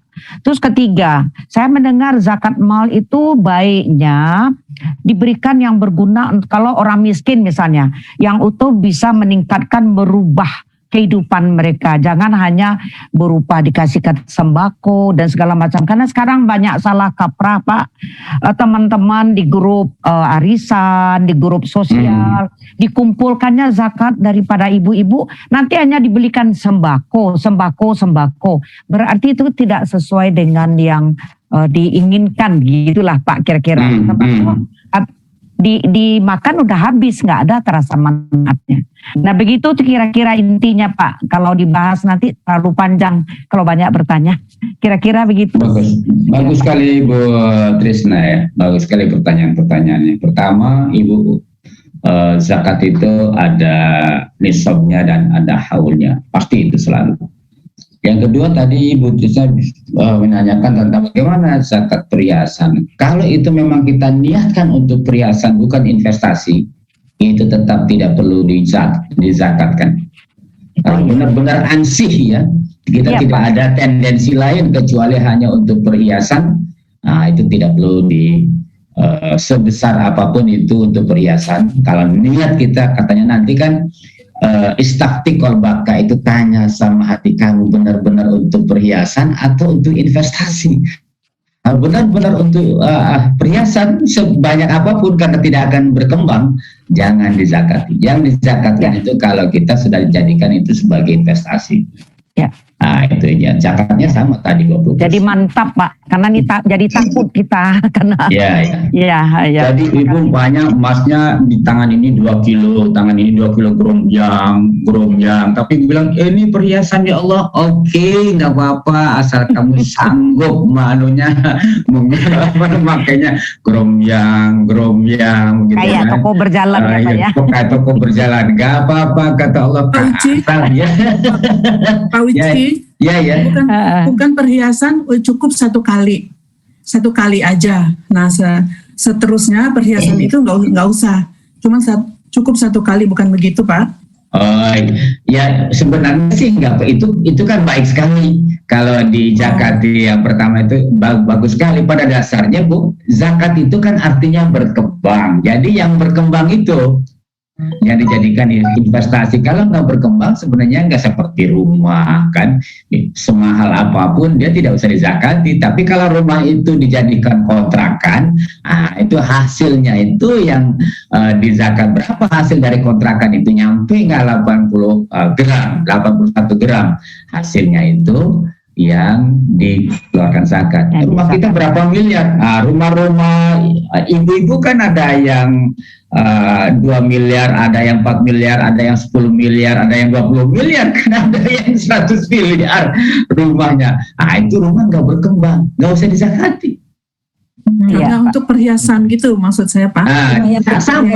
Sama artinya yang dipakai kan, rumah dipakai, emas juga cuma dipakai aja nggak berkembang, nggak apa-apa. Tapi nanti kalau dijual lalu lebih dari 81 gram kan ibu punya emasnya itu, ibu keluarkan zakatnya itu ketika ibu jual nanti. Tapi ketika ibu pakai nggak usah. Oh gitu ya Pak ya. Mobil juga ya Pak ya. Begitu mobil ibu jual lebih dari 81 gram dapatnya ibu. Zakatkan. Ketika ibu jual keluarkan zakatnya sekali itu. Nah, rumah juga begitu, ketika dijual keluarkan zakat. Tapi ketika ibu pakai nggak perlu dizakati. Iya. Juga sama ibu, apakah itu modal usaha dan lain-lain. Kalau ibu investasi uang, ya entah apa, ya itu keluarkan hasilnya, bukan modalnya.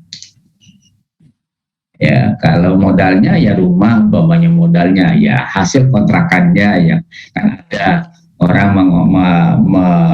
mengontrakan rumah 100 pintu, ada 200 pintu, ya rumahnya jangan dizakati, tapi hasilnya itu hasilnya.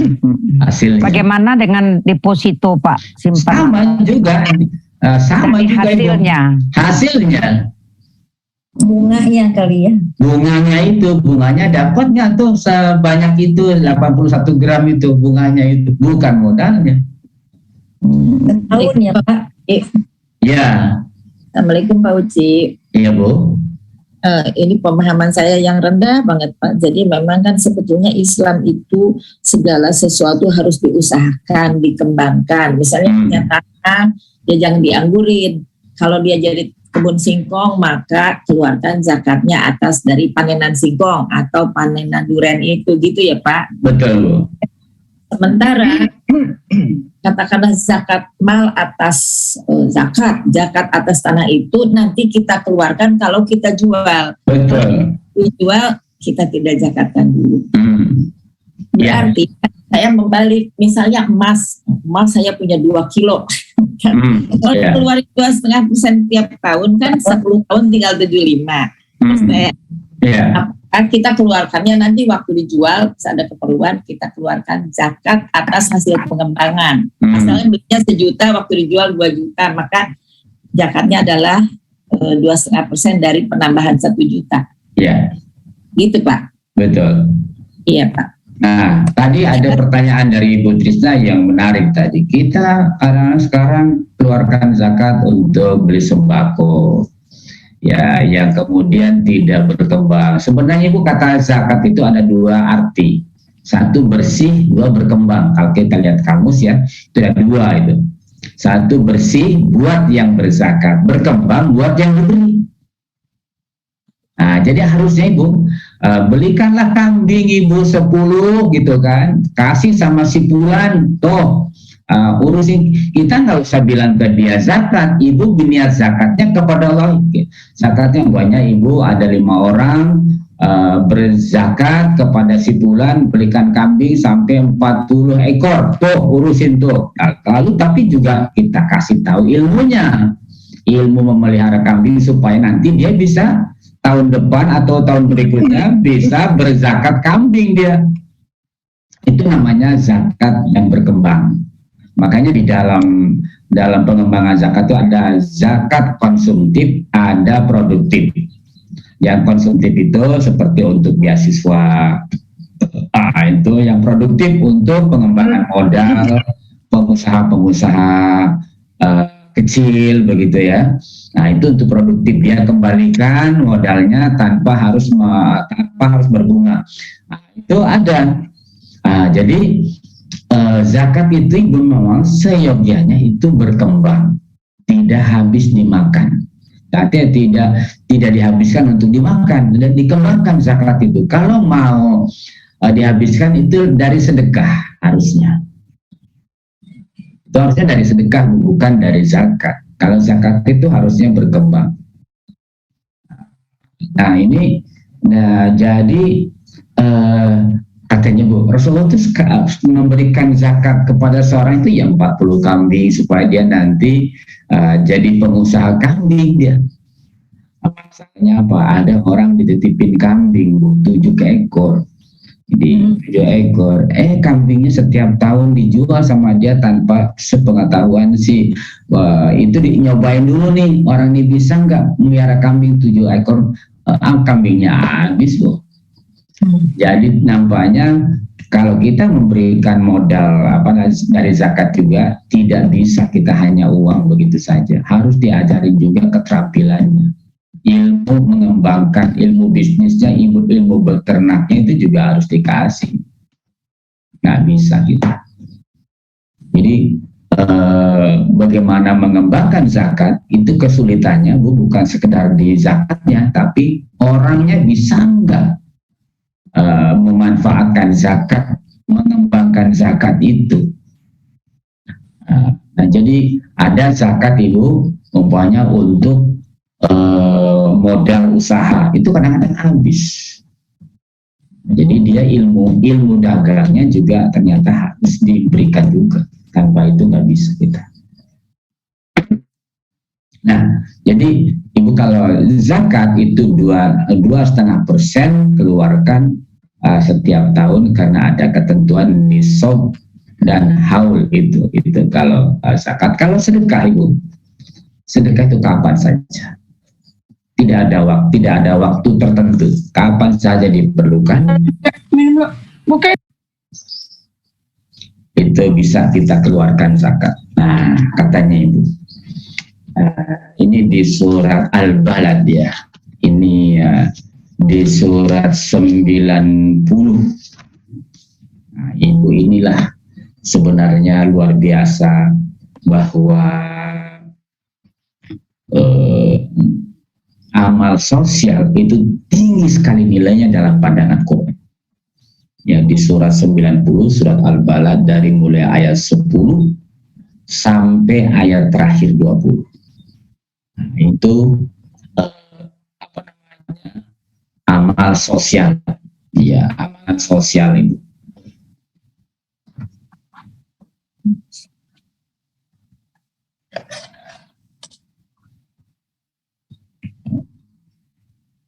Assalamualaikum Pak Uci. Waalaikumsalam warahmatullahi wabarakatuh. Maaf Pak Uci, tadi balik yang tadi dikatakan bahwa investasi itu yang dikeluarkan hanya hasilnya saja. Bagaimana kalau yang kan banyak tuh Pak Uci, misalnya yang ikut kayak saham, obligasi seperti apa ori dan lain sebagainya itu, kalau cuman hasilnya saja sementara modalnya itu kan misalnya jauh lebih dari yang sudah lewat dari nisab itu, apa itu nggak dikeluarkan juga Pak Uci?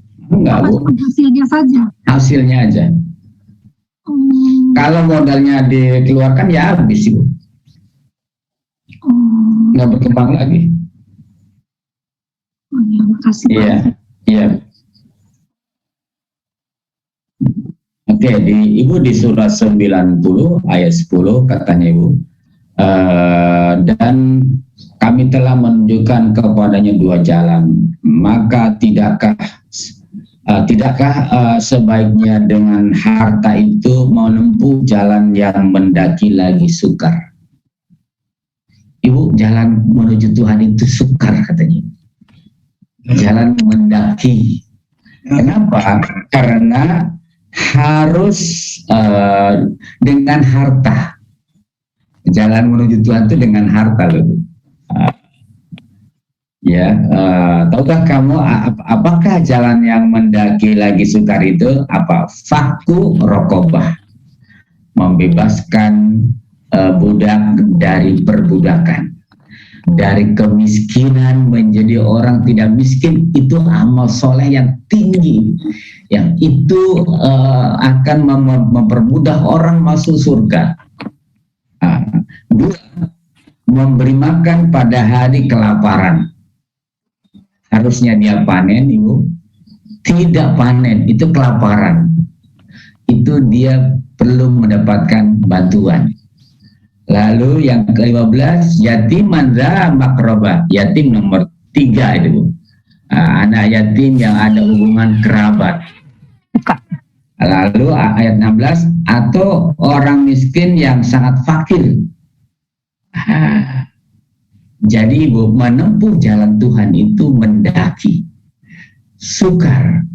Nah, tapi kalau bisa melakukan ini, berarti jalan yang sukar ditempuh, maka mudahlah dia masuk menuju Allah Subhanahu wa Ta'ala.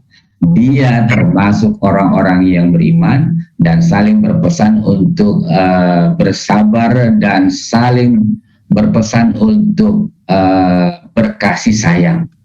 Nah, dengan harta berkasih sayang. Ulaika ashabul maimanah. Mereka itu orang-orang yang beriman dan saling berpesan antara adalah golongan kanan. Walladzina kafaru bi'adinahum ashabul mas'amah alaihim narun musadah. Sedangkan orang yang kafir kepada ayat-ayat kami, mereka itu adalah golongan kiri, mereka berada dalam neraka yang ditutup rapat. Jadi Ibu, jalan menuju Tuhan itu mendaki, berat, karena harus membebaskan perbudakan, memberi makan yang kelaparan, memberi makan kepada yatim, dan memberi makan kepada miskin. Ada 4 itu jalan mendaki menuju Tuhan. Nanti ada di surat yang lain ini, luar biasa. Jadi sedekah itu dalam pandangan agama Islam, bersedekah, berbuat amal, beramal soleh Ibu, dengan harta, itu nilainya tinggi di hadapan Allah Subhanahu wa Ta'ala. Nah, itu sebagai penutupnya Ibu, karena ini sudah jam 7, saya mau pindah ke channel yang lain ini Bu ya. Ya Bu Dia. Pak Uci, ini sebetulnya mengenai catatan pertanyaan-pertanyaan ini banyak sekali. Ini gimana ya Pak? Apakah Bapak buka satu sesi lagi atau pertanyaannya ditulis nanti Bapak jawab ditulis gimana? Saya minta dong tulis jawaban tertulis dong. Pertanyaan tertulis boleh dong, bagus sama. Ya, ya Pak. Ya. Belum selesai Pak Uci. Oke, Bu Ica, silakan Bu Ica. Tadi yang pertama sudah diselesaikan oleh Bu Trisna, saya juga pertanyaannya sama, sudah selesai, alhamdulillah. Hanya sekarang kita akan memberikan sesuatu. Apakah itu zakat, sedekah atau apa? Apakah harus dari orang yang masih hidup atau boleh orang yang sudah meninggal kita atasnamakan? Katanya Bu, kita bersedekah atas nama orang tua kita sebagai anak yang saleh. Sayang pada orang tuanya boleh Ibu. Ini boleh, ya boleh. Ya. Baik Pak. Jadi ya boleh. Misalnya gini, kita tujuannya ada sesuatu sekarang ini yang lagi ini ya Pak ya. Saya mau atasnamakan dengan orang tua saya, nenek saya, mertua saya gitu. Jadi tidak atas nama saya bersama ini. Ya, sekalipun ada orang yang bersedekah itu harus orang hidup, katakan begitu ya. Boleh Bu, orang yang sudah wafat, orang tua kita, ya Allah, ini saya sebagai rasa cinta saya kepada orang tua saya menyedekahkan ini atas nama orang tua saya. Boleh. Ya, baik Pak. Boleh. Pahalanya kemana Pak Uci? Ya ke orang tuanya lah. Orang kita sudah sedekahkan, katanya Ibu, pantas sekali itu si anak berbuat baik kepada orang tuanya. Saya pernah mendengar Ustadz ngomong Pak, bahwa misalnya kita membuatkan masjid atas nama suami kita gitu loh Pak.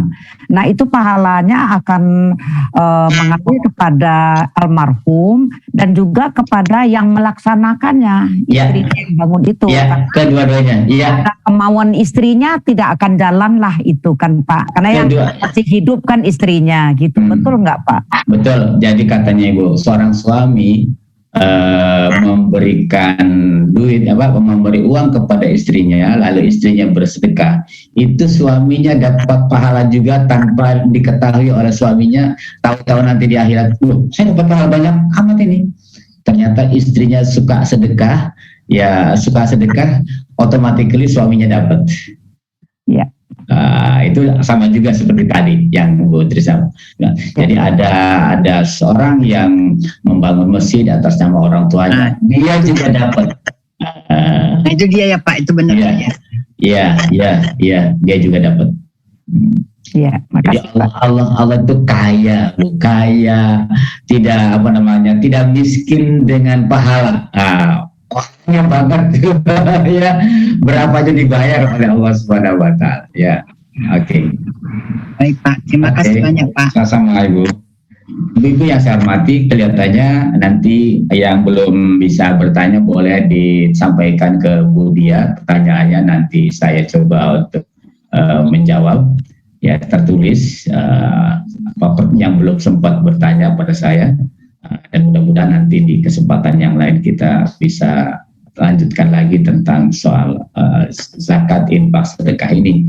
Karena konstruksi, kalau Ibu lihat konstruksi tentang bagaimana itu orang yang bersedekah, orang yang berzakat, yang berkaitan dengan kemanusiaan, dengan yang berkaitan dengan masalah sosial, itu nilainya tinggi sekali di hadapan Allah Subhanahu wa Ta'ala.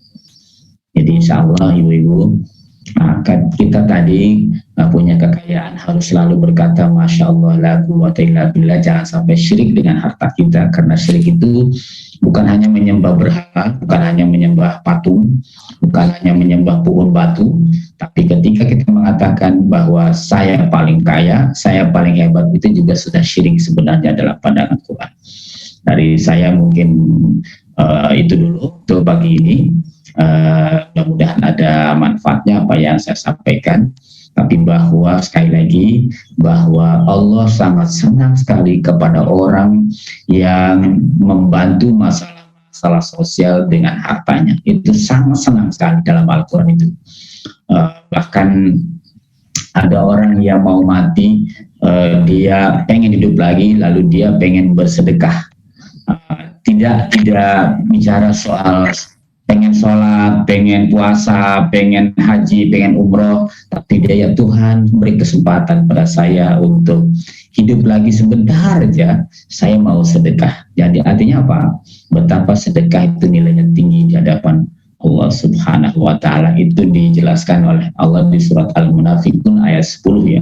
Ada orang yang mau mati, dia pengen hidup sebentar aja, mau sedekah. Itu di surat 63 surat Al-Munafiqun ayat 10, 11, 12 itu Allah menjelaskan itu.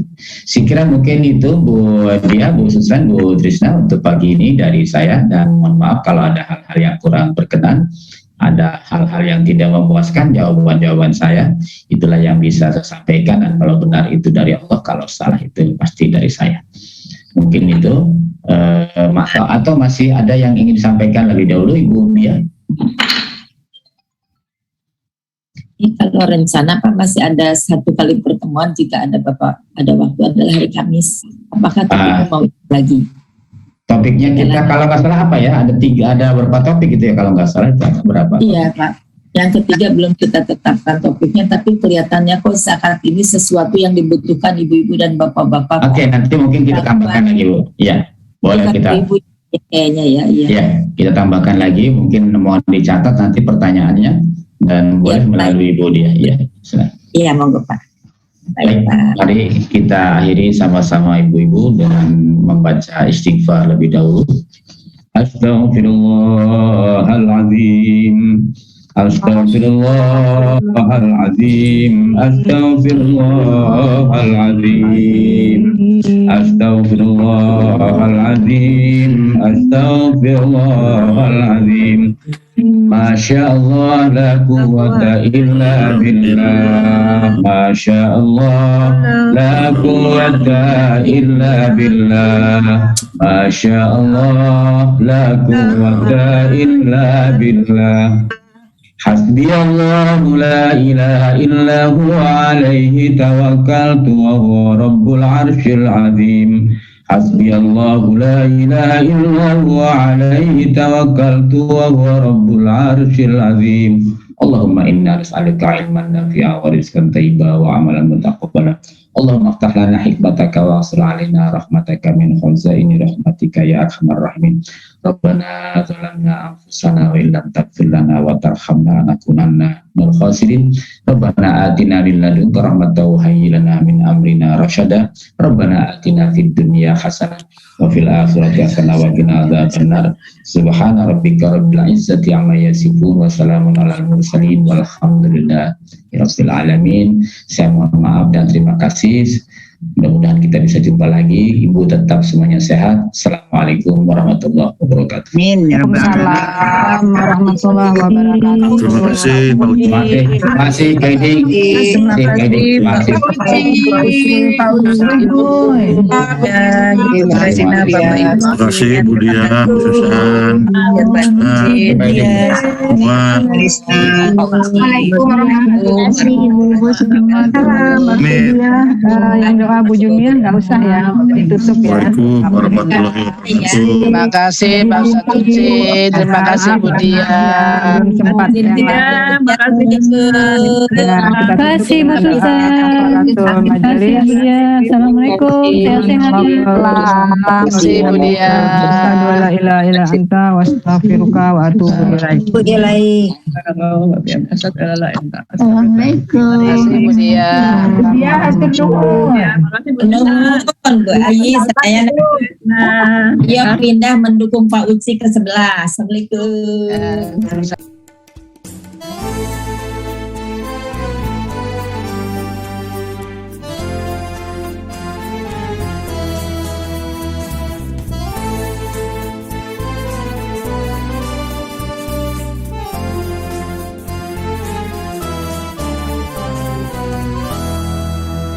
Al-Quran kalam Tuhan, bacaan umat beriman, menjadi pelajaran, meraih kemajuan. Al-Quran kebenaran, petunjuk dari Tuhan, menjadi tuntunan, meraih kesuksesan.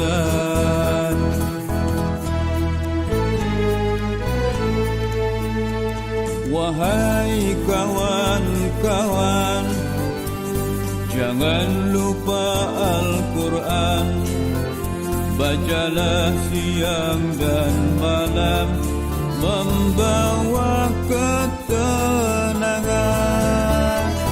Wahai kawan-kawan, jangan lupa Al-Quran, bacalah siang dan malam, meraih keridhaan. Al-Quran kalam Tuhan, bacaan umat beriman, menjadi pelajaran, meraih kemajuan.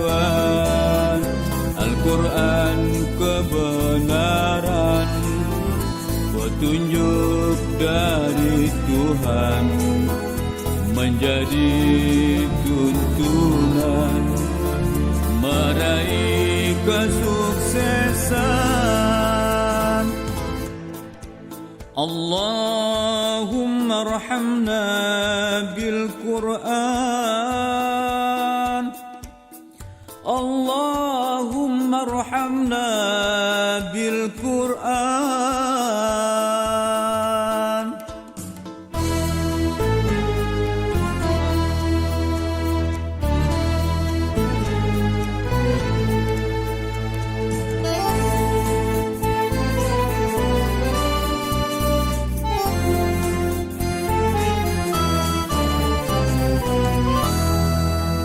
Al-Quran kalam Tuhan, bacaan umat beriman, menjadi pelajaran, meraih kemajuan.